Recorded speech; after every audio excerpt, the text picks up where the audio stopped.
안녕하세요. 김성길 목사와 함께하는 예수님 이야기 제4단원의 이 시간에는 234회가 되겠습니다. 이 시간에는 이제 본문 말씀을 마태복음 8장 5절부터 13절까지를 우리가 함께 보도록 하겠습니다. 자, 마태복음 8장 5절부터 13절 다 같이 한번 읽어보시죠. 예수께서 가버나움에 들어가시니 한 백부장이 나와 간구하여 이르되 주여 내 하인이 중풍병으로 집에 누워 몹시 괴로워하나이다. 이르시되 내가 가서 고쳐주리라. 백부장이 대답하여 이르되 주여 내 집에 들어오심을 나는 감당치 못하겠사오니 다만 말씀으로만 하옵소서. 그러면 내 하인이 낫겠사옵나이다. 나도 남의 수하에 있는 사람이요 내 아래에도 군사가 있으니 이대로 가라 하면 가고 저더러 오라 하면 오고 내 종더러 이것을 하라 하면 하나이다.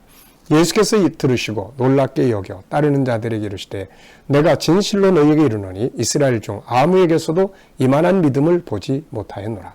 또 너희에게 이르노니 동서로부터 많은 사람이 이르러 아브라함과 이삭과 야곱과 함께 천국에 앉으려니와 그 나라의 본 자손들은 바깥 어두운 데 쫓겨나 거기서 울며 이를 갈게 되리라.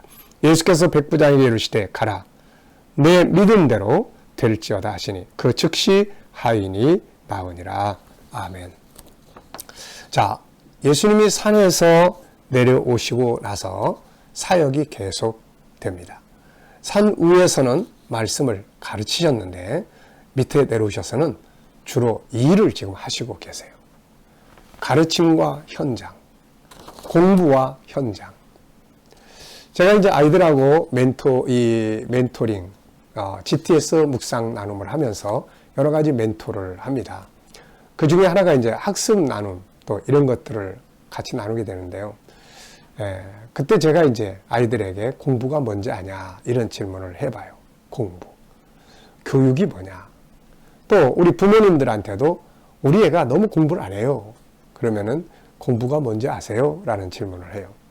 자, 이 아이가 좀 옆으로 센 것 같습니다만, 여러분 어떠세요? 여러분들은 공부가 뭔지 아십니까?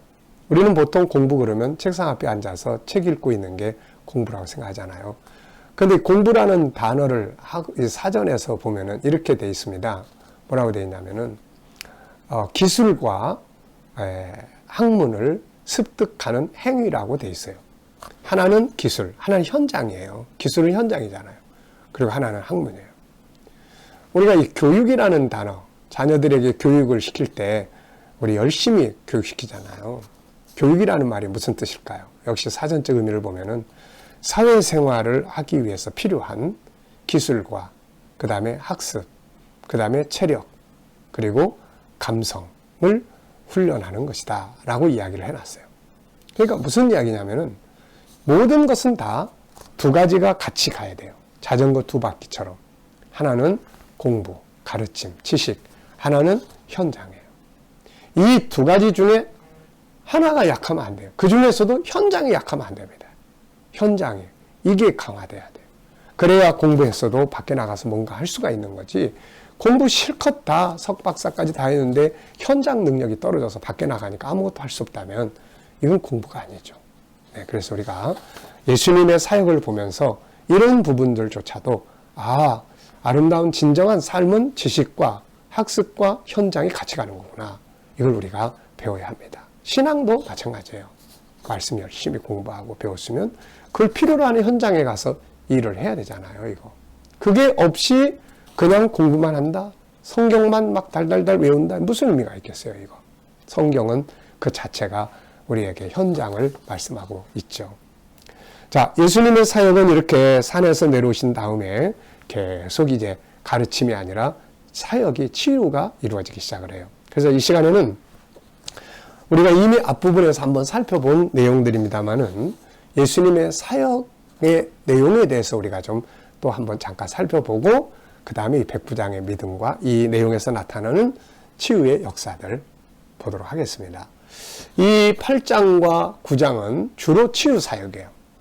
그래서 이 내용을 말씀을 나누고 들으면서 우리에게도 치유가 일어나기를 바랍니다. 육체적 치유뿐만 아니라 마음의 치유, 삶의 치유 전체가 예수 그리스도 안에서 치유가 일어나는 이런 역사가 있기를 바랍니다. 자, 이 시간에는 먼저 예수님의 사역 세 가지 우리가 앞부분에 살펴봤지만 다시 한번 살펴보겠습니다.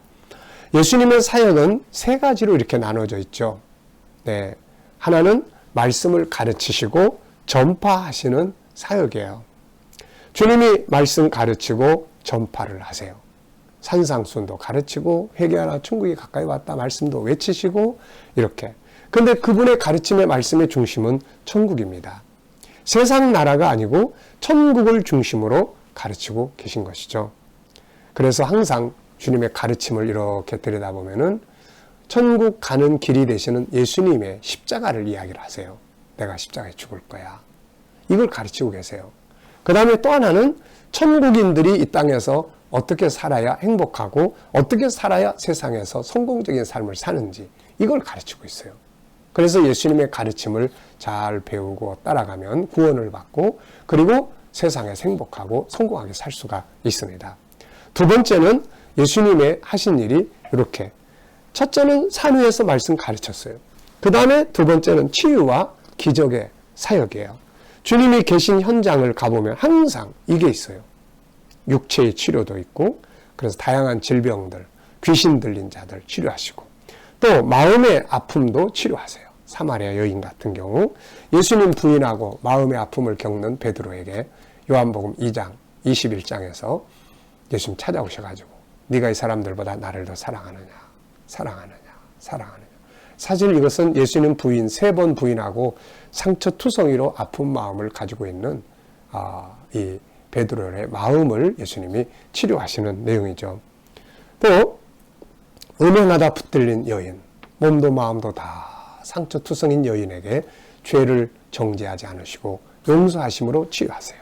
삭개오, 돈은 많은데 사람들에게 손가락질 당하고 그 당시에 세금을 거두는 사람들은 주로 로마에 충성하는 사람들이에요.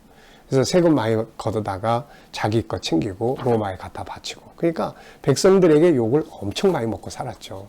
그래서 이 사람도 돈은 많은데 자기를 다 사람들이 인정 안 하니까 그 마음이 외롭고 이 아픈 마음을 예수님이 치료하시려고 삭개오 집에 머물게 되셨던 거죠. 또 보면은 삶의 문제를 또 치료하세요. 우리가 살아가는 삶 속에 얼마나 많은 문제들이 있습니까? 그런데 예수님은 그런 문제가 있는 집에 들어가셔서 문제들을 해결하세요. 뭐 혼인집에 포도주가 떨어졌는데 포도주를 만들어 주시는 일이라든지 갈릴리 바닷가에 풍랑이 일어났는데 그 바다에서 주님 찾아가셔서 풍랑을 잠잠케 하시는 일이라든지 뭐 그렇게 떨어져 가지고 고민하던 사람들에게 오병이의 기적을 일으켜준다든지 자기 오빠 나사로가 죽어서 슬퍼하고 있는 집에 찾아가셔서 그 사람을 살려내서 다시 그들의 기쁨과 은혜를 베푸신 일이라든지 뭐 예수님의 사역을 보면 항상 이렇게 묶인 자에게 자유를 주시고 또 치료하시고 이런 사역들이세요. 그리고 항상 그분은 죄를 정죄하는 게 아니라 용서하시죠. 이게 자유하게 하는 거예요. 누가 나를 너 이따 가만 안 놔둘 거야 이러면 얼마나 두려워요. 걱정하지 마. 괜찮아. 걱정하지 마. 다 해결됐어. 그러면 얼마나 자유스러워요. 우리도 이렇게 해야 되겠죠. 자, 세 번째는 예수님은 항상 새로운 삶을 보여주세요. 당시 종교 지도자들, 또 당시 어떤 그런 세상 사람들하고 예수님의 사는 모습을 비교해보면 너무 다른 거예요, 이게. 이것을 새로운 문화, 이렇게 이야기를 합니다.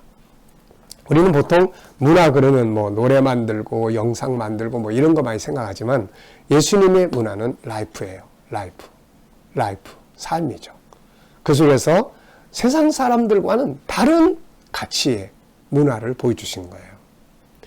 인간의 가치를 회복시켜 주시는 모습, 죄인들을 소외된 자들과 항상 함께 형제 자매라고 하시면서 식사하시고 함께 하시고 인간의 가치를 천하보다 귀하다고 선포하시고 사랑과 용서의 문화를 베풀어 주시고 희생과 헌신의 문화를 보여주시고 십자가의 문화가 결국 그런 문화 아닙니까?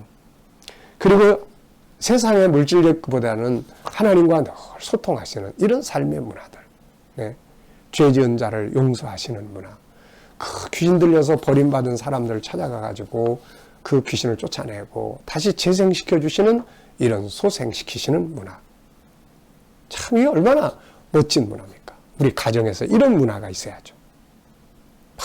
정죄하고 괴롭히고 힘들게 하고 이런 문화가 아니라 존중히 여기고 치료하고 또 인간 차별하는 문화가 아니고 세상의 힘이나 물질에 의해서 인간의 가치를 막 평가하는 이런 문화가 아니고 천국의 문화. 여러분, 우리는 그 문화를 가지고 세상을 살아야 합니다. 이것을 예수님의 천국 운동이라고 이야기를 해요. 이렇게 세 가지 말씀을 가르치고 전파하시고 치료하시고 그리고 삶의 문화를 보여주시는 이 운동을 예수님의 천국 운동. 그래서 이제 산상수훈은 이 중에서 가르침의 사역이에요. 근데 8장, 9장은 치유하는 사역이에요. 치유하는 사역. 그리고 그 뒤에 쭉 가보면 이제 문화의 사역이에요. 새로운 가치. 사람 차별하지 않으시고 인간의 가치를 소중히 여기시고 인간의 가치를 높여주시고 잃어버린 인간의 가치를 찾아주시고 그야말로 사람들이 누구나 다 우리는 똑같은 형제 자매. 이 얼마나 소중한 거예요. 세상에 가면 돈, 힘에 의해서 쓸데없는 존재도 되고 왕도 되고 노예도 되고 그게 고통스러운 거예요. 근데 창조 주신 예수님 오셔서 이걸 다시 다 허물어 버리시고 세상에서 제일 귀한 건 사람이야. 그 사람은 다 형제 자매야. 잘못했어도 그래서 내가 온 거야. 용서하시고. 얼마나 멋진 문화입니까, 여러분. 우리들의 삶에 이런 문화가 만들어져야 되는 것이죠. 이것이 천국인들의 삶이에요. 예수님을 이제 보시면서 우리가 산상수훈, 가르침, 8장, 9장, 치유, 그 다음에 쭉 가면서 이런 문화를 예수님 만드셨구나. 우리가 이런 거 하나하나 살펴보려고 합니다. 자, 이 시간 말씀 여기서 마치겠습니다. 감사합니다.